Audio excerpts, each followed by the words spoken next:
Hi, Noah. Hey Jaden. How are you? Good. Happy to Well, be here.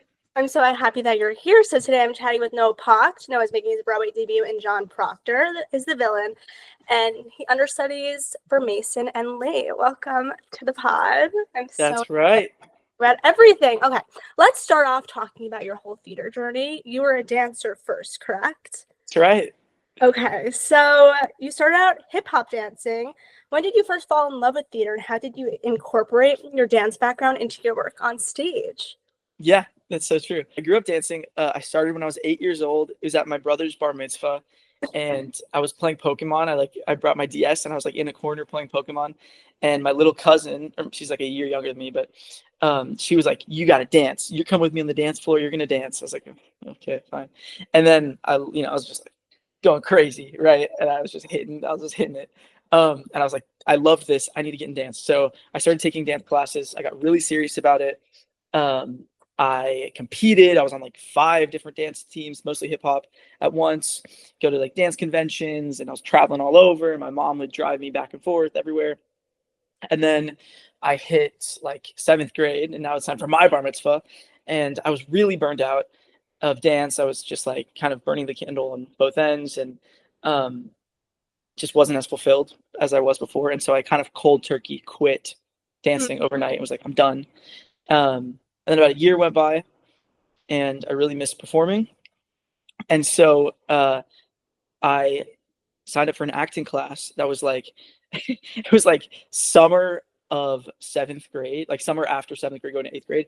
And I took this class that was called like Stanislavski film acting class, which was like why a 13-year-old was taking. It Yeah. was like me and all of these like people that are like actually actors or like trying to be actors in Houston. And I had no idea what they were talking about. I was never prepared. I never learned my lines, but like I had a lot of fun and I learned a lot. Um, and so then 8th grade was finished. I did that for like a year. 8th grade was finished, and my best friend in the world, Jason, who's just like my childhood best friend, um, his brother was into theater, and he was like, "I'm gonna do this play with my brother because he's about to graduate high school." It was a Little Mermaid. He did it. He was like, "I love this," or no, he did not like it, but he was like, "You would love this."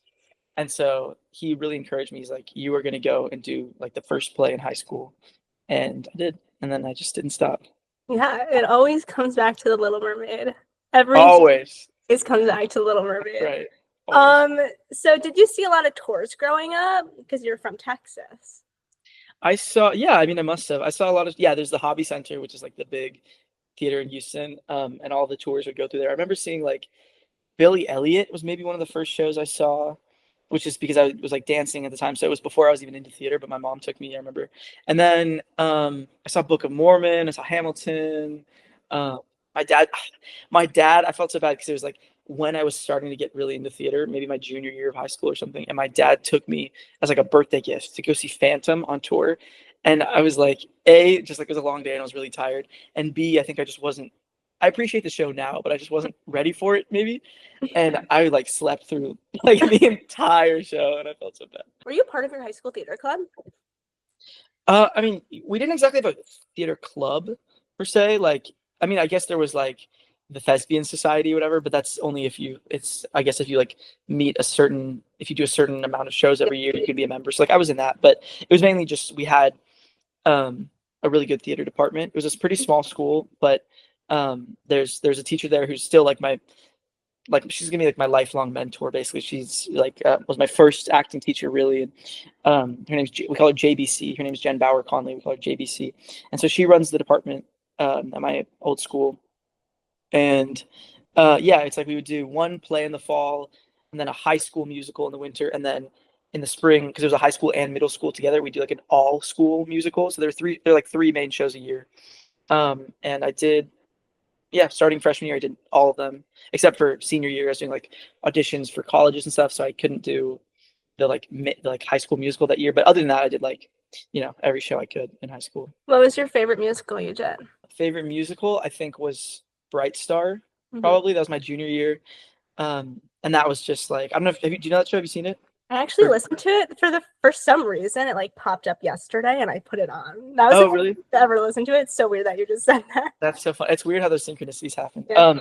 It's such a great show. Like, it's just a great story, and it's a meaty role, and like it was really challenging but fun, and yeah, that was just a great time. And then my favorite play was probably also that year, junior year, we did Curious Incident of the Dog in the Nighttime, Yes. which is a really ambitious thing for a high school, I think, to do. But like, my director's amazing. The whole cast that was in it was amazing, and like, it was really a special show. And that was the first time, just like the sort of like logistical, physical requirements of that role. Like, this character never leaves the stage. It's because the whole play is sort of from his perspective. So Christopher, so like, just the like, and it was only, it was a high school show, so we only did, I guess, 3 or 4, maybe 5 performances, but like, even just the stamina for that was like a huge learning curve of, oh man, like, how do I do this? How do I execute? Like, um, and that was sort of it felt like a turning point of, okay, like, if I can do this role, I think I felt more confident moving forward. Like, oh wow, I can learn to do things that I didn't think I could do before. I think that's like a really important thing for actors to have, that moment of challenge, and then like attempting to overcome that challenge at least. What were you doing in high school when you were not on the stage? My friends and I would always go, like, you always, or at least in my experience, I assume everyone has this, like, there's always like just the spots you would go, like in high school, that like all your friends would go. So like, we had this spot called Tea House, which was just like a tapioca, like tea, like boba tea place that was kind of in my neighborhood. And so like, I just have memories of like always always going there with my friends after school. Like, right after school, we'd go, or like Fridays, like we'd have like an improv club, like Friday right after school for an hour, and then we all go home for the weekend, and we'd all go like straight to Tea House and hang out there. And so like, I have a lot of like Tea House core memories. Yeah. That's probably not the only thing I did when I was on stage, but I'd say that's good enough.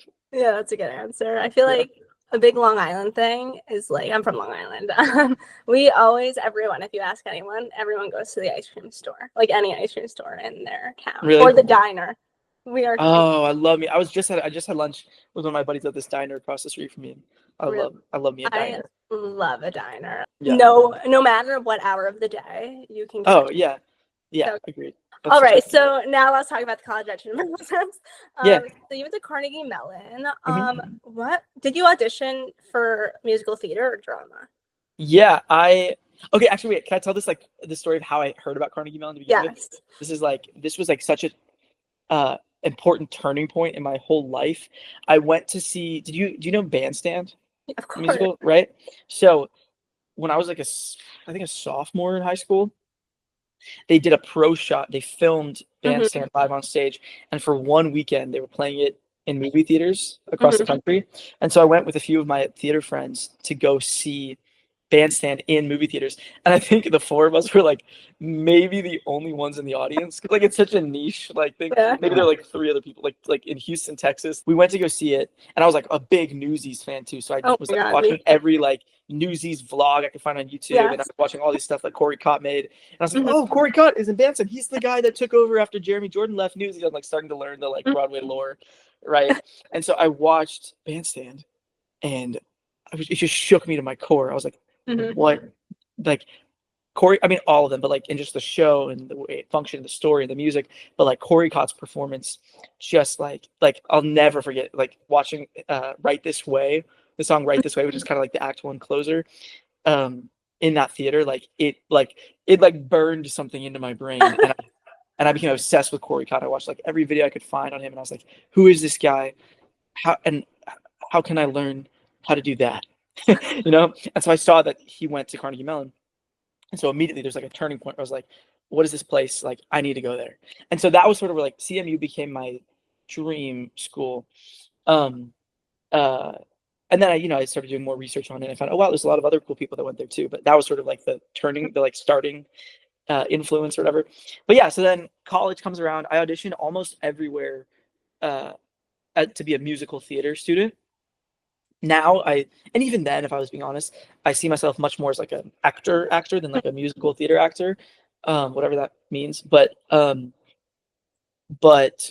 I grew up dancing, and I love singing, and I love musicals, and so I kind of felt like it was something I wanted to prove that I could do, like, because singing didn't come naturally to me, and music. It took me like a lot more effort and work to like start seeing improvement in musically and singing. And so I really felt like I like had to prove something. I was like, I think I can get into these like MT schools. I can do it. Um, but I don't think it was like in my heart of hearts and my soul what I want. Like I don't think I would have thrived or enjoyed like MT musical theater school. I really wanted like acting training, which is why I wanted Carnegie Mellon. Um, but anyway, yeah, so I auditioned all these schools, and like, all of these programs get 2,000-3,000 applicants, and they let in 20 kids or whatever. So all these people have to audition for many schools. I auditioned for like 18 schools or something like that. Um, and yeah, that was my experience. I had mono during college auditions, which was crazy. So I was like just inhaling Dayquils and NyQuils and like I remember like going to my Michigan dance call, and they like we finished the dance and you're like ding, and then I'm like, can I get some water? And I like walk outside, I'm like, and I was like actually like asphyxiating. But yeah, it's a crazy experience, college audition. Yeah. I want to take back Everything Comes Back to Little Mermaid, because I really mean it when everything comes back to Newsies. Oh yeah, Every yes. interview that I've done, somebody mentions Newsies. I feel like it's just the show of our generation. It is. Yeah, it's just like it just like hit somewhere in the soul. And it was one of the few shows ever that was like accessible because they filmed that pro shot and put it on Netflix. Mhm. So for people that like don't go see Broadway shows or just don't even know where they would start and like list, like I wasn't like listening to soundtracks of shows as like in middle school, you know what I mean? Like I didn't know anything about theater. So like the fact that I could watch Newsies was like, oh, this is cool. Yeah. No, that is still my favorite show in the entire world. Like ever. I'm obsessed with it. And I know like when you're talking about the Newsies lore, I was like, oh no, like I know everything about it. I also watched the pro shots so much that I know this is gonna be embarrassing. I know every single line. I'm not joking. I've forgotten now, but if you ask me like sophomore year of high school, like end of sophomore year, my parents knew every line because I'd forced them to like just peripherally listen to it because I'd just be like watching it just on repeat. So yeah. No, that was me. It's like it's too much. All right. So what were your college audition songs, audition monologues? Oh god. It was all so bad. Well, my monologues were okay, but like the like song stuff was terrible. Like it was just the most generic. Like it was Goodbye from Catch Me If You Can. I love that song. Which it was me and about 60 other dudes every day singing that song because that was the year that Andrew Barth Feldman won the Jimmys, and he did that like crazy rip. I don't even know if you know what I'm talking about. But, oh yeah, we talked about this. Like Jimmy's like aficionado. That's right. Yeah. So it was that year where he was like goodbye, whatever, did that crazy riff that like every guy ever tried to recreate. And so I was like, oh yeah, like I'm gonna sing Goodbye, and like that's gonna be really original. And then I sang I didn't know anything about Golden Age musicals at all. So I ended up singing, and I had a fantastic singing teacher that I'm still really close with throughout high school, and he helped me a lot. But it's like we just didn't have enough time to like find something really good. But I ended up singing, I think, Do I Love You from Cinderella. Do I love you because you're beautiful. And those are like my two main songs. My pop rock was This Love by Maroon 5. And that one, actually, it was very rare that I got to sing that, but whenever I did, I tended to do a little bit better in that audition because like my voice generally, and especially that time, is a little bit more suited to like a pop R&B kind of style than like the and like now I've had a little bit more training, but like senior year of high school, I just couldn't at all compete in like a legit musical theater. Like that just wasn't my wheelhouse yet.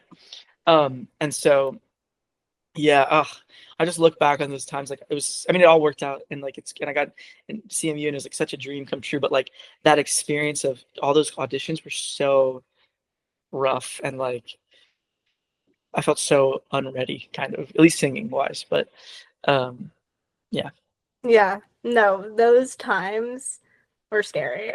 I did all light design, BFA in light design, which is so crazy because I know nothing about lights. Like I never really no, like I have nightmares about this. I know.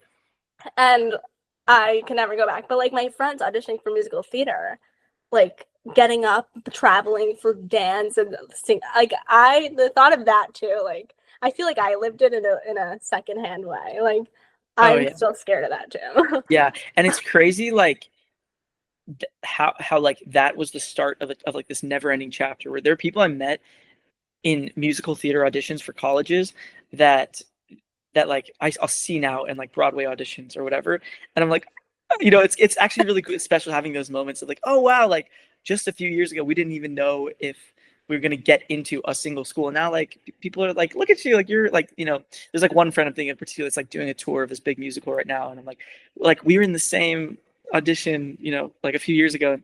Um, it's like the theater world is so small, and everyone knows everyone. It's crazy. Yeah. And like the amount of people I see that I've done like community theater with growing up is crazy. Everyone knows everyone, and it's a little scary too. Is there a class that you took in college that you still use the skills you learned? Oh my God. Is there a class that I don't? Yeah, sophomore year, we had movement with a teacher named Kath Warman, and she was kind of like this legend, and she'd been teaching at the school for 40 years, and she teaches movement, and it's this whole the first semester is studying colors and the elements, and it's about like how in your physicality you can display those things. And it was amazing because it was like she taught this really, really important lesson that I've been thinking about a lot recently. That's like, if you as the actor can see it, like if you are clear that what the image is in your own mind, the audience will see it too. No matter how specific it is, if you can see it, they'll see it. And it got to, and it she like proved that to be true. It got to a point where like we were performing for each other, and we started to understand how to do this and stuff as a class. And someone would be like, what's an example? Like, okay, like I'm going to be this shade of green, right? And you wouldn't tell the class, but I'm like, I know I'm gonna go up there and do some like movement. I'm gonna be this shade of green, right? And it got to a point where people were like, pretty quickly, like, oh, that's obviously like a dark, maybe like almost like bluish, like camouflage-ish green. Like it's obviously not a lime green, but it's definitely green. Like we can all agree on that. And it was just like based on like how you're moving. And that was mind blowing, where it got to a point where like we all could just see kind of like we all kind of were a hive mind in that way. And so she was a really special teacher. She taught us clowning, and which was just so much about like self-discovery and like kind of becoming comfortable with your flaws and turning your weaknesses into strengths. And it's just like a lot of therapeutic like work kind of disguised as like acting training. And she died this past year. She died in the summer, because she suffered for the longest time with all of these like awful autoimmune diseases. And so she taught us for the whole year on Zoom, and like but yeah, she was a really special teacher, and I've been thinking about her a lot lately. What a fun way to remember her, in such a positive outlook, Yeah. especially in a way that you could still hold with you, especially in your professional career. Yeah. So you're in a show, a play on Broadway called John Proctor is the Villain, and it is so good. I am not notorious for being obsessed with plays, but this one I'm obsessed with. Wait, I said that this was my first play. That is wrong. I've seen other plays. I saw Oh Mary and All In, and I saw a play in DC called Exception to the Rule, and basically they just got high on stage the whole time. It was kind of fun. Wow. No, So, but all the plays you've seen have been this year. yes. Wow. Actually, I am very close. You've seen 75, 76 musicals. I've seen 80 musicals and 4 plays. So I've seen. Oh wait, that's wrong. That's totally wrong. Yes, you're right. I've seen 7. Yes, I was thinking off Broadway for a second. I've seen 4 shows off Broadway, but they're not counted in the 80. Gotcha. My 4 shows off Broadway. Oh, I did see All Nighter off Broadway though. Yeah, I've heard great. That one's good. All right, so let's talk about John Proctor. As you can tell, I'm all over the place. So what was your first reaction when you read John Proctor? When I read it? Yeah. What was my first reaction? I loved it. I genuinely, okay, it's interesting that you say that, because like I don't know, I've increasingly become like a believer in the fact that like when something is meant for you, like, and you're sort of in spiritual alignment with it, like, and like it will work out. And I had this feeling with this play, like the second I heard, I guess, that it was coming to Broadway, and that I heard Danya Tamor was directing it, because she directed The Outsiders, which is like, I've seen that show 3 times, like Me with some friends in too. the show, and like I just like idolized that show, and was just so like shaken by it. And so I was like, oh my god, Danya's doing a play about high schoolers. Um, that's kind of all I knew. Like I hadn't even read it yet. I knew like a summary of the play. I was like, I gotta be in the. And then I read the play, and I was like, oh my god, I love these characters. Like it's such a funny play, and it's so twisted and rich and dark and uplifting, and I really liked both of these boy characters of Mason and Lee. And so initially I had an audition for um, just Lee back in the fall or like end of the summer or something, and I didn't hear back. And then I was doing a different play, and then months later, I heard back like, "Hey, we got your Lee tapes. We love them. We're also looking. Can you send us like Mason sides as well because we're looking for an understudy to cover both tracks." I was like, "Yeah, like, oh my god, like I can't believe I'm still like being considered. Like I love this play, and I was so excited about it when I read it, and I thought that opportunity kind of left, and so I was so just elated to even get that opportunity to audition again. And so I really went all in again on that second audition. I read the play like a couple times just to prepare and just tried to have fun in the audition and whatever. And so I had a friend come help me film that tape. And then yeah, I sent it in. I heard back a week or two later that I had a final callback.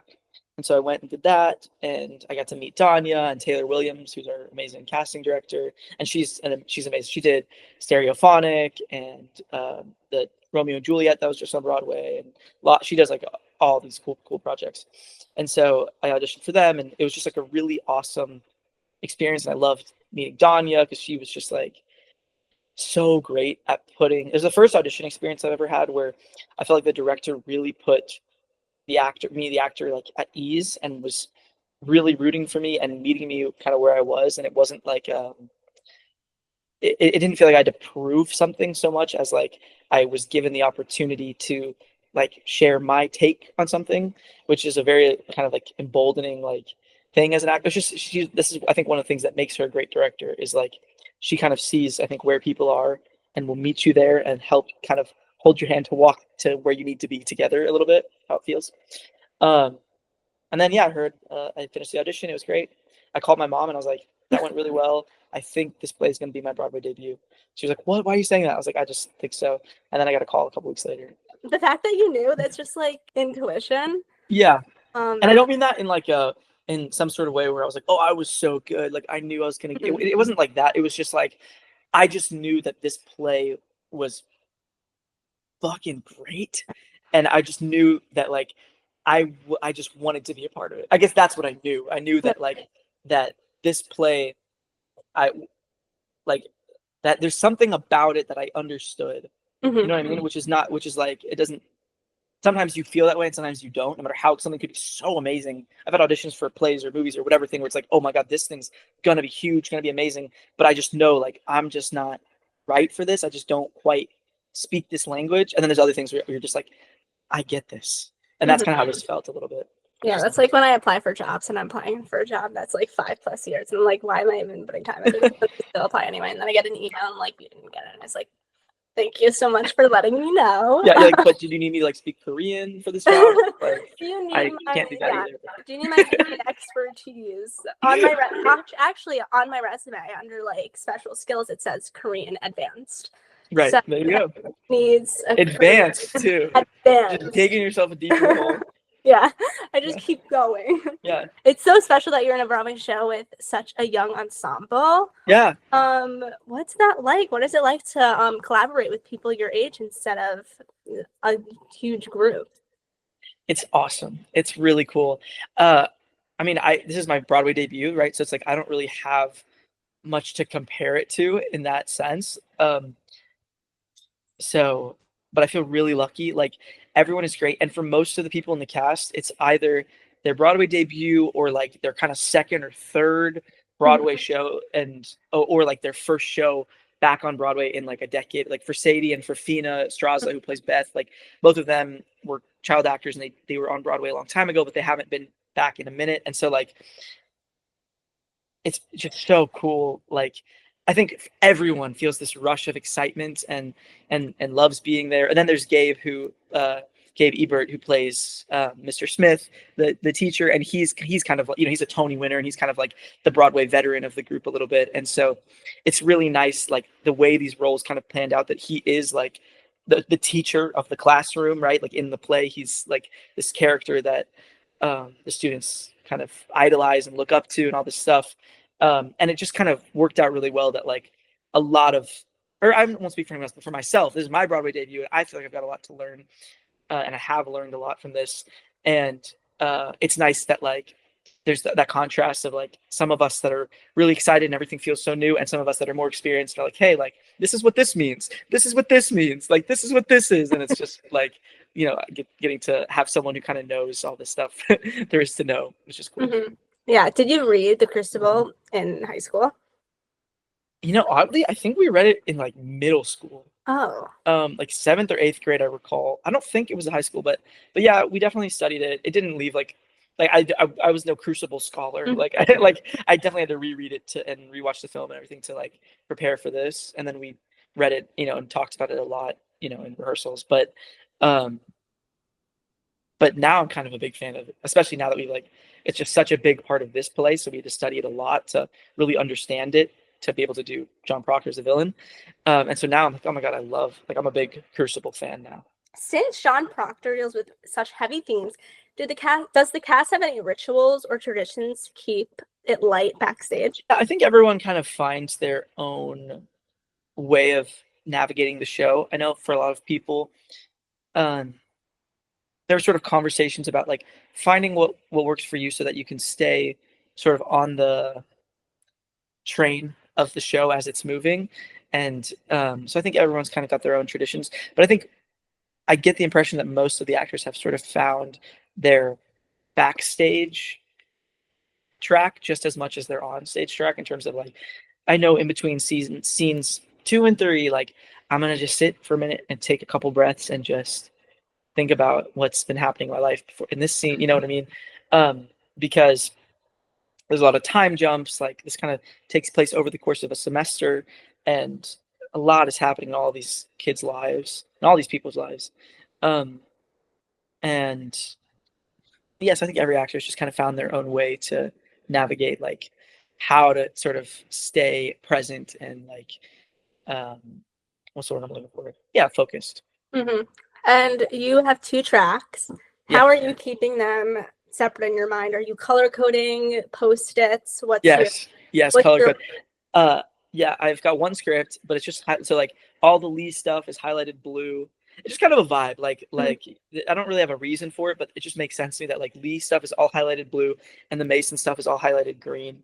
And I got little sticky notes like where all their scenes are. But the thing that's been a little bit tricky is like they have just throughout this big middle section of the play, they have all these scenes that they're both in, and they enter or exit together, and they're frequently talking to each other or talking like back to back to back. And so I'm like a little nervous. I'm like, okay, I really got to get like diligent about, let me do just a run through with like just as Lee and let someone else read as Mason. So I'm not like saying Mason's line as Lee or vice versa. But obviously that'll come just with rehearsal and, Yeah. But yeah, I think just with rehearsal and practice, there's a thing, I don't know if this is all Broadway shows or just the way ours is functioning, but like understudy rehearsals begin after previews end and the show opens. So when you rehearse, because you're the only understudy for the 2 boys, Yeah. are you rehearsing it as a split track? Basically we just like pick a scene, and so far I think it'll get more organized the more time we get to it. But right now it's sort of just been like, all right, who do you want to be today? I'm like, okay, for scene like 6, I guess I'll try Mason. And then like, okay, you be Mason, someone else will read the Lee lines. And it's just kind of like that. Yeah. Wow. It's just I love talking to understudies specifically because everyone has their own way of doing things, and it's just so interesting to me. Right.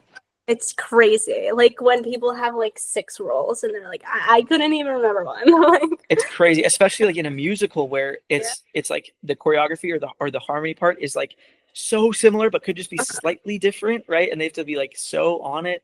Though like in musicals in particular, like people swings, understudies, whatever, covers that cover multiple tracks, like I think that's got to be the hardest like job in the industry. Like, Yeah, no, I totally agree. I saw Back to the Future. I forgot the person's name. The first time I saw Back to the Future, it was the person who was covering it wasn't JJ Neiman, it was the other cover. I just can't remember their name right now.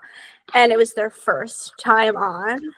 And it was just so thrilling it was so cool to watch. that's really special. No, I'm so happy I got to share that moment with that person. Yeah. All right, let's quickly talk about Anything's Possible. Okay. This movie is directed by Billy Porter. It is. What's it like working with such a Broadway legend? Billy's the best. Yeah. So Anything's Possible shot the summer after my freshman year of college. It was just kind of luck. Like, Billy's from Pittsburgh and he wanted to shoot this movie in Pittsburgh. It's his directorial debut. And he's a CMU alum. So it's sort of through the grapevine of Carnegie Mellon. They were just like, ask around, like, there's some, like, CMU students are encouraged to audition. Like, we'd love, if it works out, we can cast some. So there were, I guess, like unless I'm forgetting anyone, like 4 CMU students that were cast in the show, or in this movie, just in various parts. And so, yeah, we shot for a whole summer in Pittsburgh, and it was so cool. It was my first time doing anything on camera. It was also kind of like the first. It's a funny experience, because, like, that was, I guess, the first movie I auditioned for, and so like that summer I was like, wow, like, this is easy. Like, I guess this is gonna be every experience ever.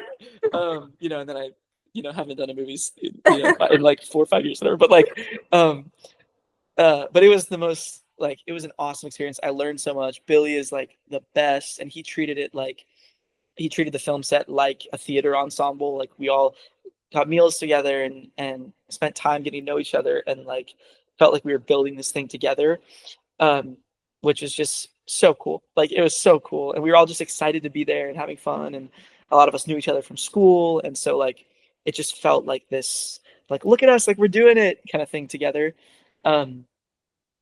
And yeah, yeah.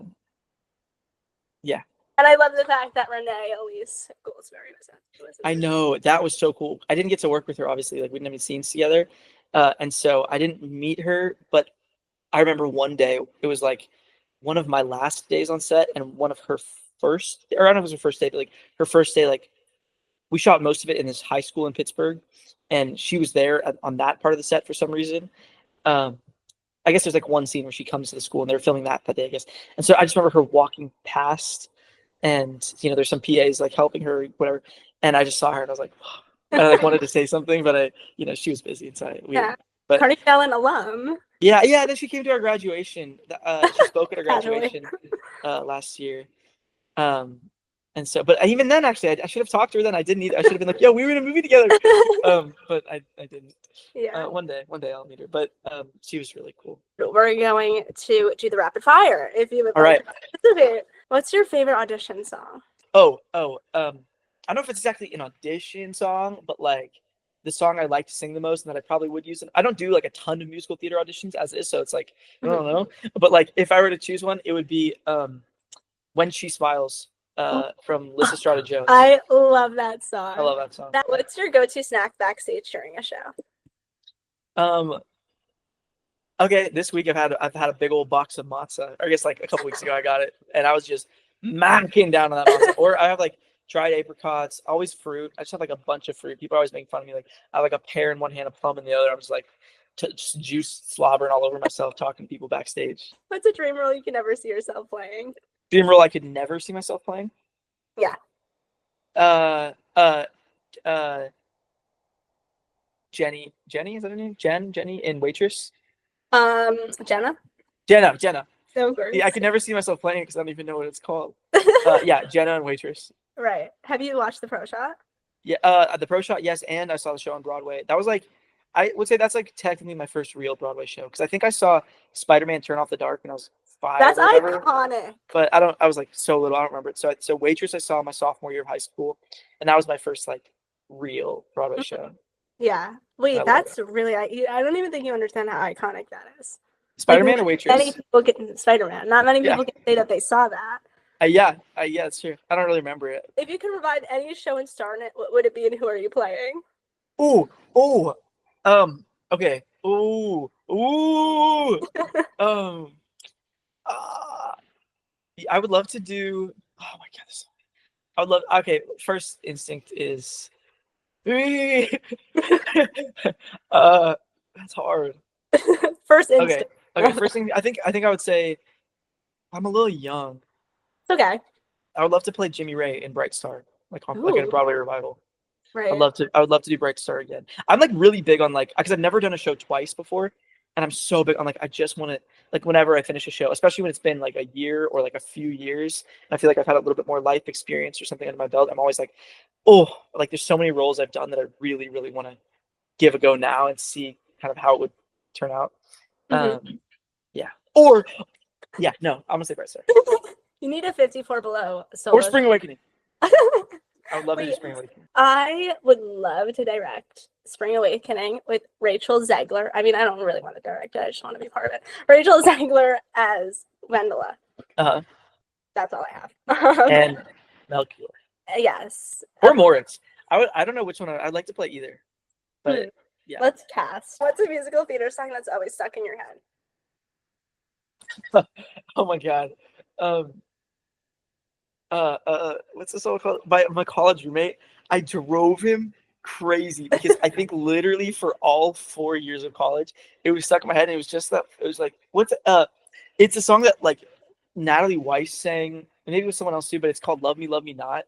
You know that song?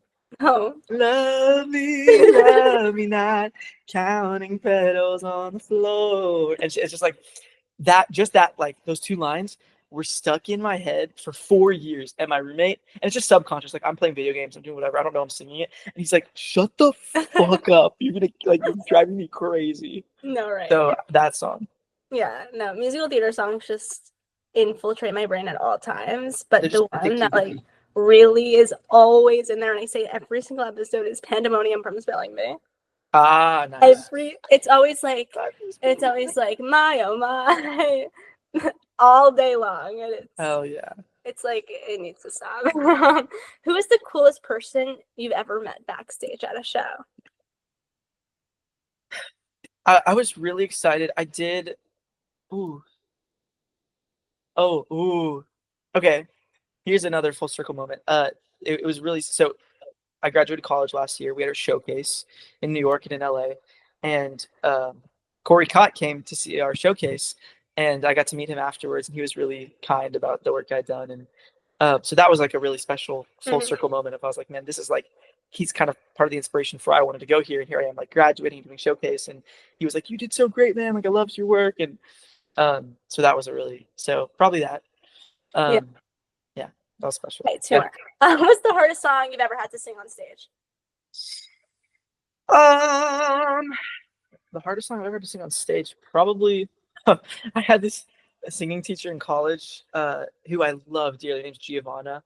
We call her Joe, and she like really believed in me, and like really helped me find parts of my voice that I did not know I had, and she was like, "No, you're like a tenor." I was like, "Yeah, like I'm a tenor, like like maybe an A or maybe like a B flat or B if I'm like lucky." She's like, "No, you could go like D, E, like." She's like, "You can sing like trust me." And I was like, you show me. Like, all right. Like, all right, we're gonna sing Grenade, like Bruno Mars's Grenade.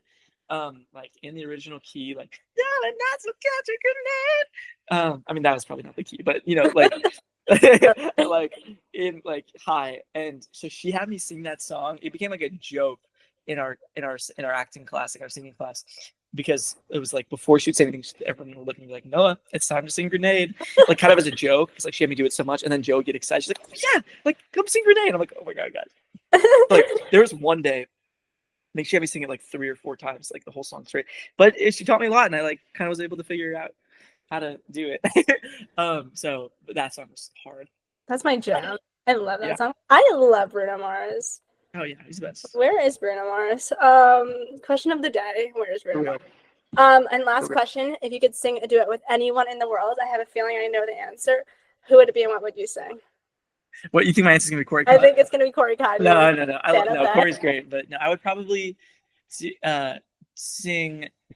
Ooh, I would love to sing 1 Second in a Million Miles from bridges in Madison County with, let's manifest this. Who am I singing this with? Um,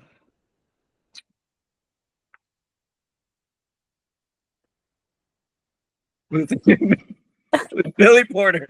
That was, I Get don't it know. on stage now. Honestly, I would love to sing like a song with like one of my classmates from school. Like I would love to do a Broadway show, some musical somewhere. I guess it doesn't have to be on Broadway. Just I'd love to do like a musical with like one of my school classmates where we get to sing together. Um, yeah. My friend Benji, who's one of my friends from school who I love to death, he and I sang "Stay Gold" the other day from Outsiders together, and that was like a really fun, special thing. So maybe I'll say "Stay Gold" with Benji. We changed the song too. Yeah. Wait, huge Jason Robert Brown fan. Really happy that the first song is Jason Robert Brown. And actually, one time I met him in a bathroom. So who wins now? That's All awesome. right, that's the rapid fire. Thank you so much for coming to the pod. Everyone see John Proctor is the villain because it's the best show ever. There you have it. Yeah, Jane said it, not me.